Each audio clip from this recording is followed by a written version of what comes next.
Previously on Unhinged Reading Vlogs with me. I ended up DNFing Lakewood. I'm really not in the mood to read this right now. This month was the hardest. Hey, welcome back to my channel. It is April and I'm about to jump into the April book pick for the Black Horror Readathon. And coming up next, look at this Good Morning America sticker. She was denied. I don't care if this is a GMA book club pick. Girl, you gotta work. The epilogue just did not do it for me. Get that off the book. That is so ugly. We don't need to mention that. I mean, it's a plantation. Hey, welcome back to my channel. It is now time for episode 2 of my alphabet challenge.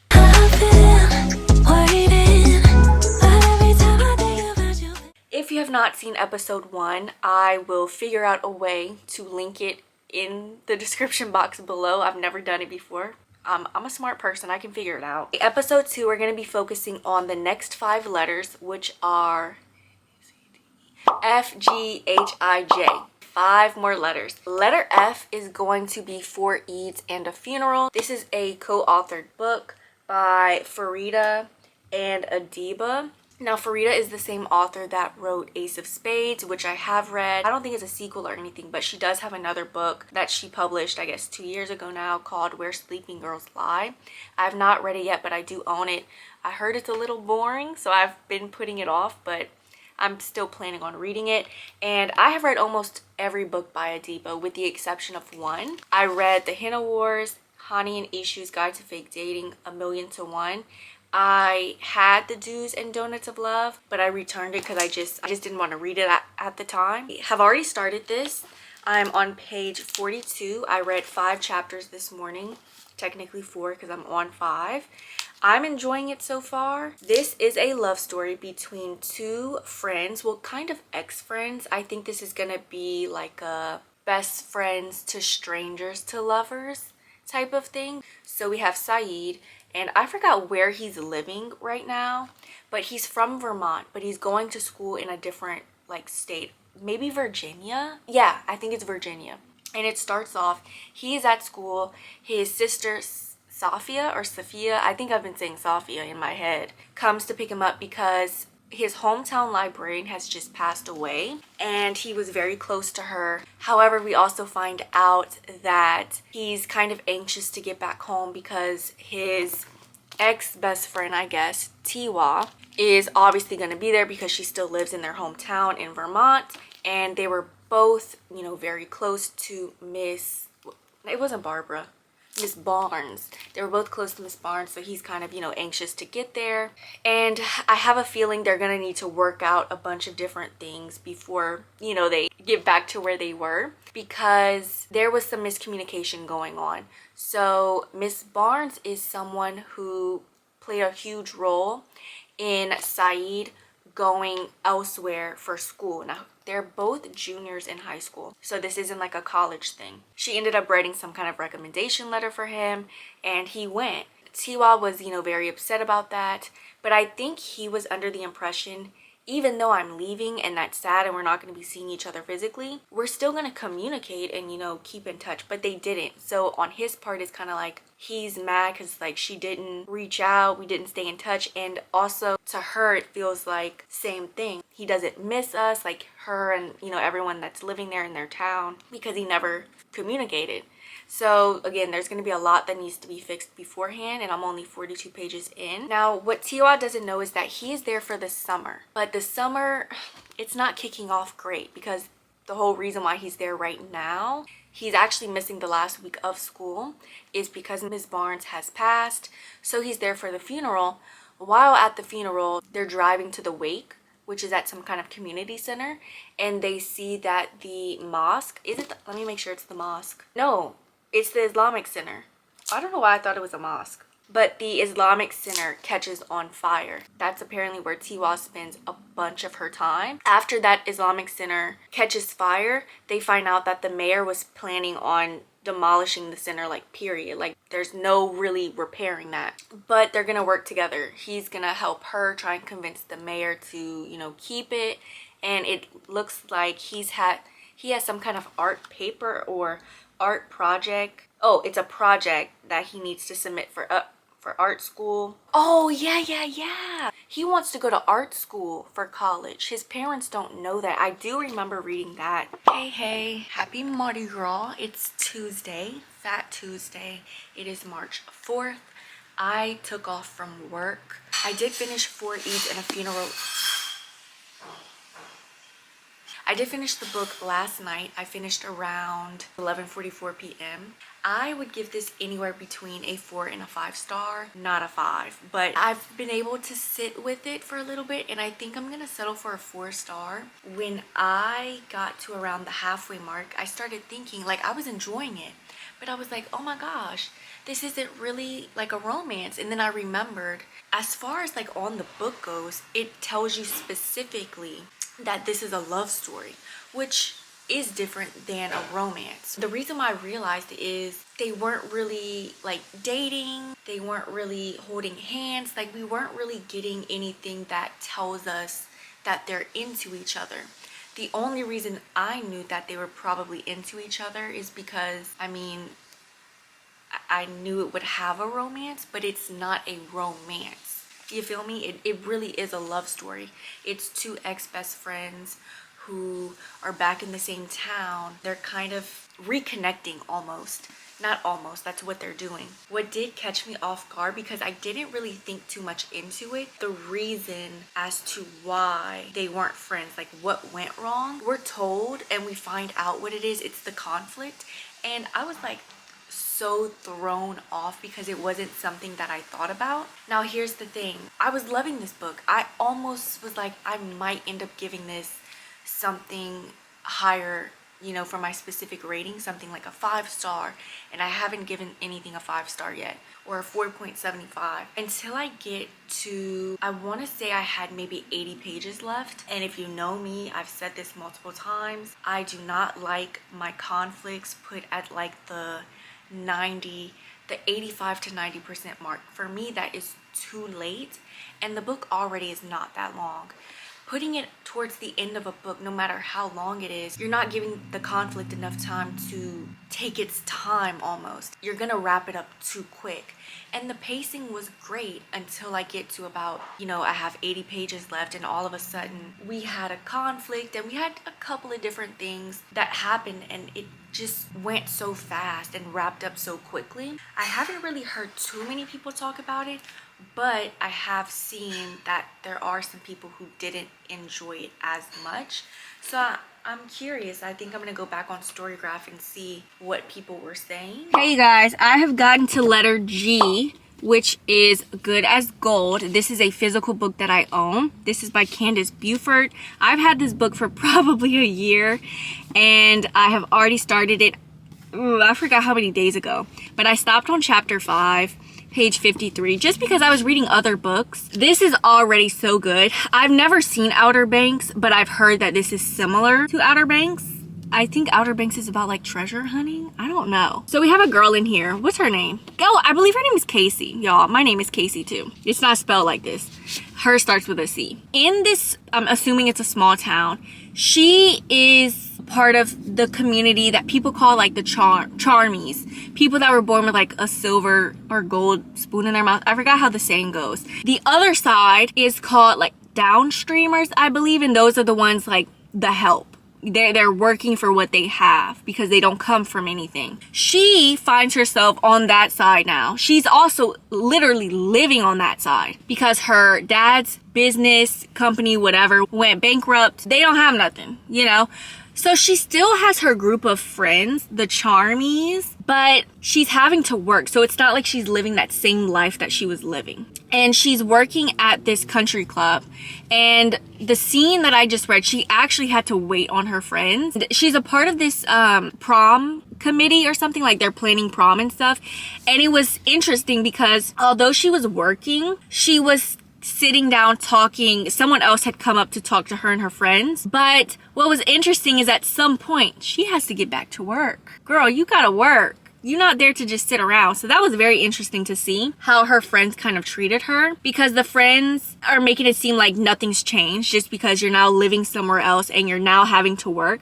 Nothing's changed, but everything has changed, right? I'm assuming she's going to team up with the other people, the downstreamers that she's working with. And I think they're going to be looking for some kind of like treasure, because again, she needs money, and I'm sure the other people that she will be working with also could use this money. I just don't know if it's money or if it's gold, like literal treasure. Yeah, it says that she teams up with a group of misfits, totally unlike her former clique, and together they plunge into the town's murky waters.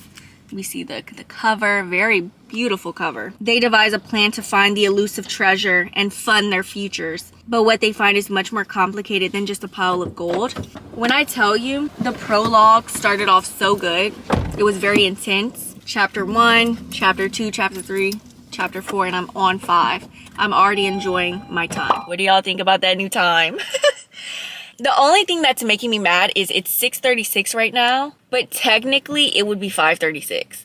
I'm not like feeling it or anything. I need to yawn. But it's not like I'm tired. You know what I mean? Before I get further into the book, I just wanted to say a little bit. I had stopped on chapter 5, which I think was page 53.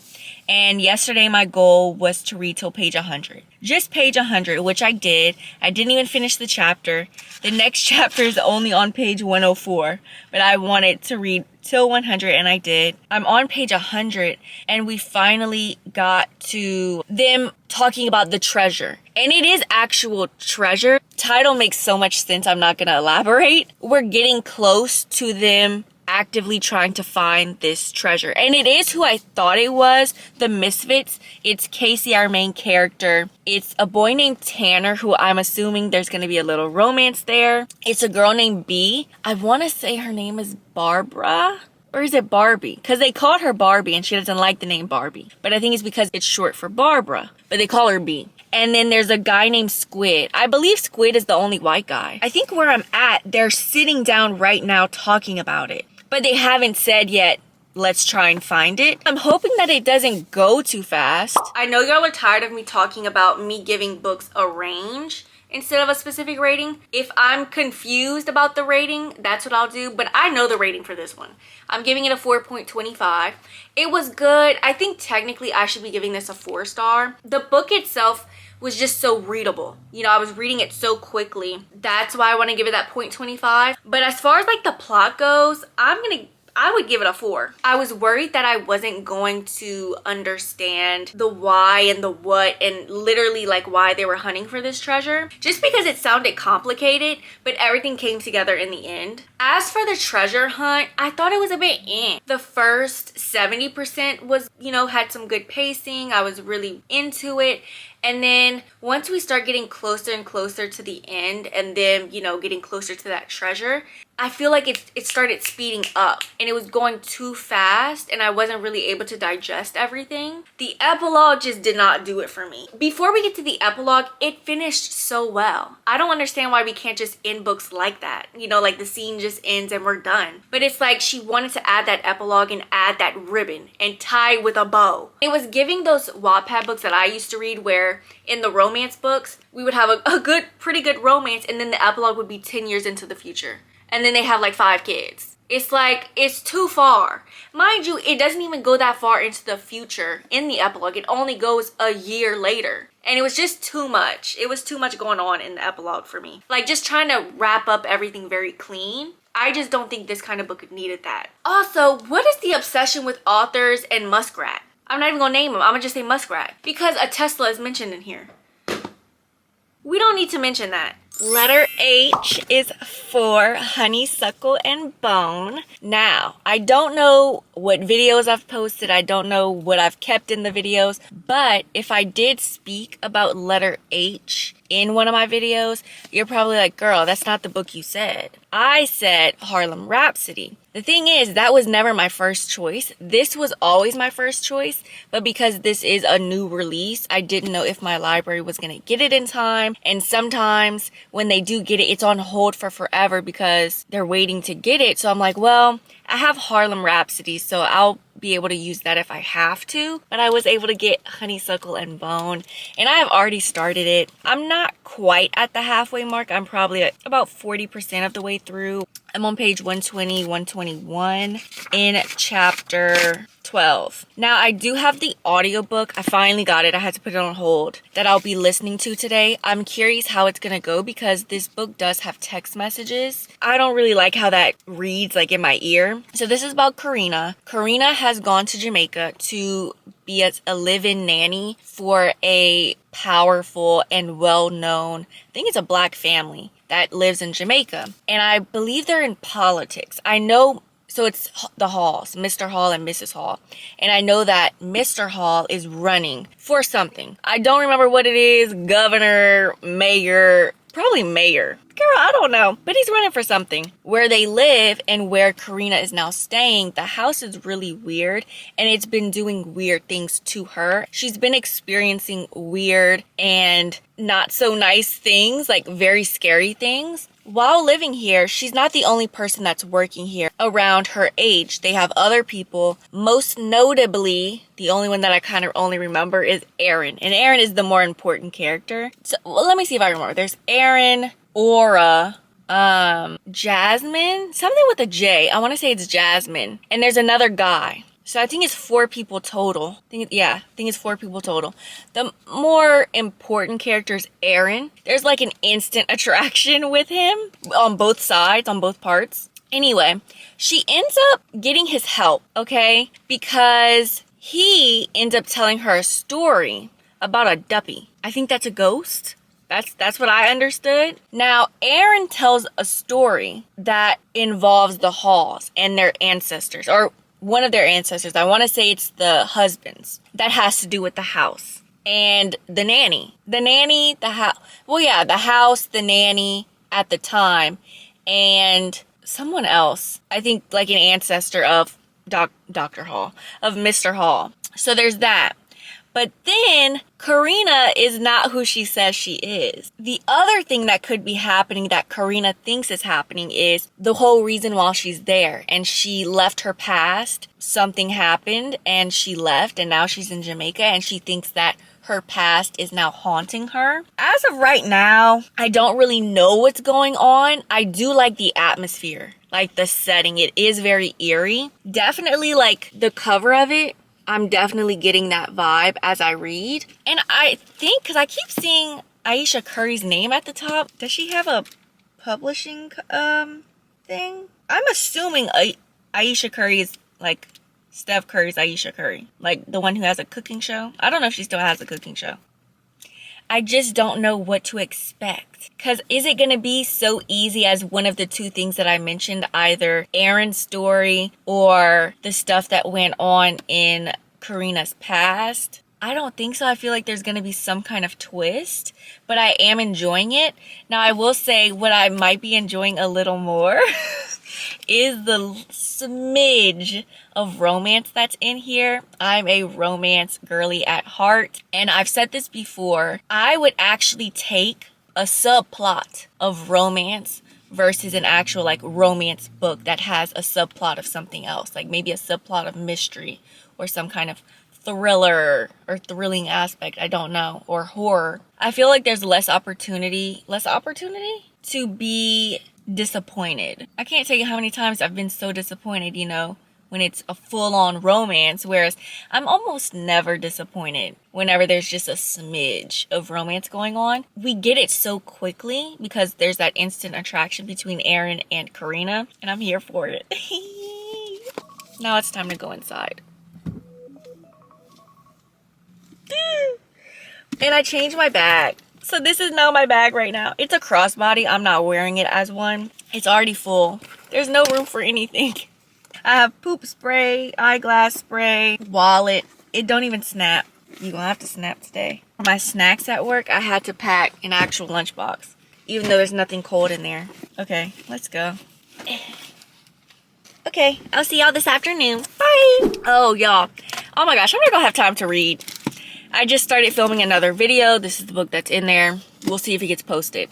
But the book. Honeysuckle and Bone. I am so conflicted on my rating. I'm gonna probably just have to give y'all my range, which would be between a 3 and a 4 star. Now you're probably like, just give it a 3.5. I'm literally between giving it a 3 star or a 4 star. I do not want to give it a 3.5.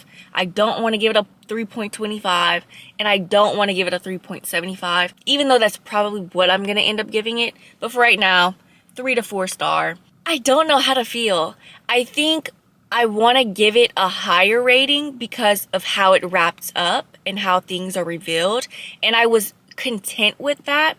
But it almost feels as if the buildup didn't really match with the reveal, because I loved the reveal and I enjoyed the first half. But when we got to the reveal, you know, when things are happening and I'm thinking back on how we got there, I'm like, we could have went this a totally different way, and the author could have given us something else at the beginning, or at, you know, the first half. The first half was mysterious. It did have things for me to look forward to, but it just did not match with things that are revealed. And there is one thing that I'm kind of like, I really wish we had an answer for that, but I think it's just fate. I think that's honestly the answer. It was supposed to happen. I don't want to say it. I want to say it, but I can't, because I would literally have to tell you the entire synopsis, like everything that went down. It was still good. I would totally recommend it. Just be prepared once you start getting to that fast, you know, stuff. I will say the best part about the book was the atmosphere. The author did a great job at creating this creepy and eerie atmosphere. I want to give it a 4 star so bad. We have finally gotten to letter I. One more letter after this. I am not Jessica Chin. Okay, I had some misconceptions about this book. I thought this was like a thriller. I don't know if this is going to be a thriller, to be honest. I think this is going to be more like a learning more about themselves. I don't want to say coming of age. But anyway, so this is about not Jessica, because she's not Jessica. This is Jenna, but they're cousins. They're both the same age, they're in the same grade, they go to the same school. Jessica is the better Chin. She is great in school. She's popular in school. Everyone wants to be Jessica Chin. She's like the, what is it? Not Gretchen. Regina George, but like not mean. Both Jessica and Jenna have applied to Harvard. And at the beginning of the book, like the very beginning, I'm not that far into it, Jenna gets her application back and it was not good. She did not get into Harvard. She's not even like sidelined or whatever they call it. Like, she's not on a waiting list or anything. She was denied. However, that same night, her and her parents are going over to Jessica and her parents' house for some kind of dinner that they do. And at this dinner, they find out that Jessica has gotten into Harvard. And Jenna's upset. But one thing that I did like is that I believe it's her aunt, so it's Jessica's mom, that's like, oh, like, you should have gotten your letter as well. Like, what happened? I'm glad that she didn't lie. Like, oh, like, well, I didn't check my email yet or something. She told the truth. She's like, you know, like, I did not get in. So I'm glad that she did not lie, because, oh my gosh, that just stresses me out. Like, just tell the truth. I know it's going to be maybe embarrassing for you. Just get it out the way. You know, you don't want any more trouble. You didn't get in. She ends up wishing upon a star that she wishes that she was Jessica Chin. She wakes up the next morning. She doesn't recognize the bed. You know, like how she wakes up, she doesn't recognize, like, this is not how she wakes up in her room. She notices a freckle somewhere. She looks in the mirror and she's now Jessica. But the question is, what happened to Jenna? And I kind of cliffhangered myself because I'm on page 60 and she's just went a whole day at school being Jessica. And now she's going to Jenna's house and I'm curious to know what's happened to Jenna. Along the way, people are going to kind of forget about Jenna. And so I think it's going to be one of those things where it's like, yeah, it's all good and fun that you now get to experience life as Jessica. But once you start noticing yourself, like your true self, like Jenna disappear, like no one's talking about Jenna, it's going to be kind of like, well, do you want to stay like Jessica? We know you don't. Like eventually you're going to want to be yourself again. And you're going to learn, well, it's not all that it's cracked up to be Jessica, and you're gonna want to be yourself again. So I don't think this is gonna be a thriller. I thought it was. Like, I thought this was on some evil stuff. I have read something that involved body swapping, but it was a thriller. And that's why I thought this one was too, but it's not. And it doesn't feel like body swapping. Like, I don't think Jessica is in Jenna's body. Jenna wasn't at school at all. I think what's happened is now that she's Jessica, Jenna doesn't really exist. So I'm curious, like, when she does talk to Jenna's mom, her mom, technically. Let me see if I can skim. So she's gone home and she says to her, technically her mom, but her aunt, that, I wanted to finish up a project with Jenna. And she thought, like, she's going to say, oh, like, she's not here or something. She's like, oh, well, come in. So where is she? Well, she's not there. And I don't want to read this right now. However, another person I believe is going to be helping her, maybe.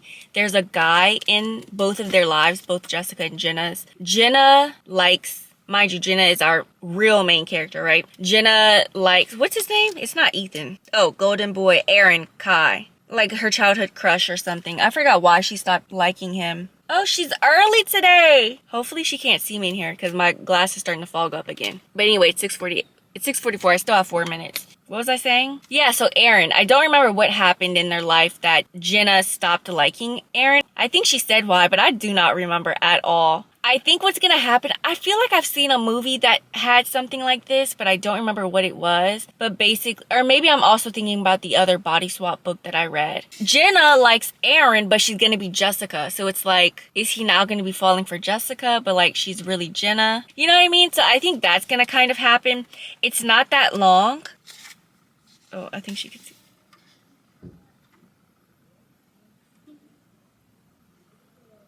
What is she doing? I'm not peopling this morning until I get inside. I am past the halfway mark. I really wanted to read it, and then I started it, and it's going good. It's not awful. There's actually a little mystery. I wouldn't say that this is just a flat-out mystery book at all, but it does have a mystery because there's someone who knows what she did. I don't know what that means, nor does Jenna knows what that means, because this could be in relation to Jenna being in Jessica's body, or it could be that something Jessica has done. I'm assuming it could be something that Jessica has done. I'm at the point where Aaron is a lot more involved. Oh, that's the annoying part. So Jenna is in Jessica's body, but she also has her own mind. And it's frustrating because we know that Jessica, not to like hate on Jenna or anything, but we know that Jessica is a great student. She's not a good student, she's a great student. She gets the best grades, everyone wants to be her, yada, yada, yada. And it's frustrating because when Jenna is doing the schoolwork, for Jessica, it's so frustrating because it's like she doesn't know what Jessica knows. But what did stay is physical things. Jessica is a swimmer. There's some kind of swimming thing that goes on, and Jenna doesn't know how to swim, but all of a sudden her instincts kick in, or at least Jessica's instincts kick in, and she's able to swim, horseback riding. So a lot of those physical things, like physical activities, she can do. But as far as like the mind goes and taking tests and doing projects and whatever, she's actually having to study now more than ever. It's not that I don't know how this is gonna end, because I do, but I'm curious as to where Jessica is. If they switch back, does Jessica remember things? When they switch back, are they gonna go back in time to where Jenna doesn't wish to be Jessica? So everything that's happened since then will be gone, like they're gonna redo everything. I can't chit chat for too long because it's hot. I did end up finishing I'm Not Jessica Chin. I want to give it either a 4 or a 3. I'm leaning towards a 4 because I think it was just such a good story in general, but I'm also leaning towards a 3 because it's like, it's one of those what you see is what you get. Like, what you read in the synopsis is what you got, and some of the things that I've said is exactly what happened. There was no like shock value, which I wasn't expecting there to be either. But it's like, do I take points off because of that? And I'm curious as to how old the author is, because I swear to you, I'm not going to go into too much detail. Once the conflict starts taking place and things are happening, I just kept thinking of Wizards the movie. That's the vibes that I was getting, and I'm like, there's no... Now, could she have thought of that on her own? Sure. But I don't know. It was just giving Wizards the movie. I'm probably gonna give it a 4 though. So we have one more book. Not we. I have one more book. And that is the letter J. Letter J, oh my gosh, I struggled so much. And then I finally found a new release this year and I was able to get it. It's actually a large print edition, which I'm not the biggest fan of. I do also have the audiobook for that. Do not park by me, girl. Thank you. Letter J is for Junie. I don't really know what it's about. I don't have it with me. I'm gonna actually start it as an audiobook today. Okay, so Junie is 16. She's been enslaved since she was born, and she lives on the Bellarine plantation in Alabama. She cooks and cleans alongside her family and tends to the master's daughter, Violet. Her daydreams are filled with poetry and faraway worlds, while she spends her nights secretly roaming through the forest, consumed with grief over the sudden death of her older sister, Minnie. Now that I'm reading this could be maybe a tad similar to one of my favorite books of all time, The Reformatory. I forgot, I did start this book. I read the first chapter, and she was roaming the forest and thinking about Minnie. So wealthy guests arrive from New Orleans, hinting at marriage for Violet, who is the daughter of the master. And upending Junie's life, she commits a desperate act, one that rouses Minnie's spirit from the grave. Minnie is the sister that is tethered to this world unless Junie can free her. She enlists the aid of Caleb, the guest coachman, and their friendship soon becomes something more. Yet as long-held truths begin to crumble, she realizes Bellarine, the plantation, is harboring dark and horrifying secrets that can no longer be ignored. I mean, it's a plantation.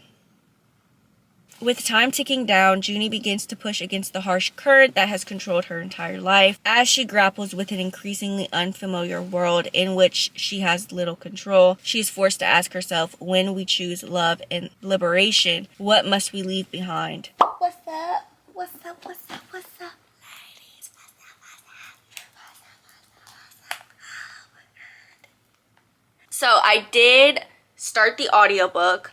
I'm already really liking it. I don't know where I'm at. Cloud Library is saying I am on chapter 10. Am I almost done? I'm not almost done with it. So let's see where chapter 10 is. Like I said, oh, I never show y'all the book. Look how huge this is. So I'm anywhere between page 131 and 144. I would say so far where I'm at, majority of the story has been set up. Like everything that I read in the synopsis has kind of happened. So I know I said that this was reminding me, or as I was reading the synopsis and chapter 1, it was kind of reminding me of the Reformatory. I kind of want to not backtrack because I still agree with what I said, but I'm going to say why. It's very general. Like, I'm not saying the plot is reminding me of the Reformatory, but I think because it's historical, it's dealing with, well, racism, but in two different ways. With the Reformatory, it was the Jim Crow era, and with this, it's the 1800s. Like, we're in slavery, you know what I mean? And then also the mention of haints. With the Reformatory, it was just general, like, haints all over. This one, it's a specific haint or a ghost, which again, it's reminding me of the Reformatory. Look at this Good Morning America sticker. I don't care if this is a GMA book club pick. I don't care. Get that off the book. That is so ugly. I promise y'all I'm still reading the book. I ended up returning the physical Junie book to the library yesterday because I'm really more into it as an audiobook. I don't know how long I have left. Probably 3 hours. I wouldn't be surprised. Oh, it's due in less than a day. Oh my gosh, I have 5 hours left. I really didn't want to renew this book because I don't even know if I can. Someone could have it on hold already, so I don't want to take the chance. So at some point, you know what, let me put it on now. I'm doing my work now. I might have to put it on 2.5 speed. It's on 2 right now. Just as well as Junie imagined it would, bringing out the blue of her eyes and the auburn of her hair. Violet pinches her cheeks. Oh, I'm working from home today. Okay. I don't feel like listening to it. I'm scared. I'm listening to the audiobook. I am. And I'm just getting to a part. I'm scared. And I feel like I need y'all to be here with me. That was a hard chapter to get through. I totally forgot, because I haven't really been speaking about the book, because I already know that this video is going to be so long. I mean, I'm speaking about 5 books in here. We did find, I can't say what it is, but we did find something out with a character. I don't know if I was necessarily shocked, but it did catch me off guard because I wasn't thinking about it. This is one of those books where it's like, I just don't know what direction they're going in. So I don't know how this is gonna end. Now that I'm a lot further, I do have like a little thought about where it's going, but not really. And especially when we found out whatever it was, I was just not thinking about that. I'm about to clock out for lunch. I have 2 minutes left, but I did finish, what am I doing? But I did finish listening to my last book for this video. I want to give it a 5-star. I think it was written perfectly, especially once you get towards the end. Now, the actual ending of the storyline, really? Really? Like, I get it, but like, did we really have to do that? But the ending in general, I think just went so well with the rest of the book. Like, it matched the entire book. Y'all, I'm just talking a bunch of nonsense. In the Heat of the Night is playing. But the entire book, oh, he's yelling. I missed the beginning. What was I saying? Oh yeah, I couldn't pick a part of the book to complain about, honestly. I will say the one thing, it's not really a complaint. It was just a thought that I had as I was reading it. It was the whole haint ghost storyline with Minnie. I almost didn't want that in there. Like, I almost wanted her to figure out a way to write the story without that little storyline. I really loved the romance that we got. I hate to say that because there was so much more to the story. The romance ate. Definitely see myself giving this a 5. If I would have been in a different headspace, meaning I feel like I kind of forced myself to read this because I knew this was going to be the last book in this video and I want a video for this weekend, so I kind of forced myself to just get on it now. And I think because of that, I'm hesitant to give it a 5, which, why am I being that picky? I don't know. So I think I'm gonna give it a 4.5, but I could definitely see someone giving this like a 5-star and it being their favorite book of all time. That's it for today's video. Episode 2 is finally over. You're gonna have to put your thinking caps on for this one. So episode 3 is going to have LMN is gonna be in episode 3. I've already done letter K. So I need book recommendations for LMN down in the comments below. And I'll see you next week. Bye!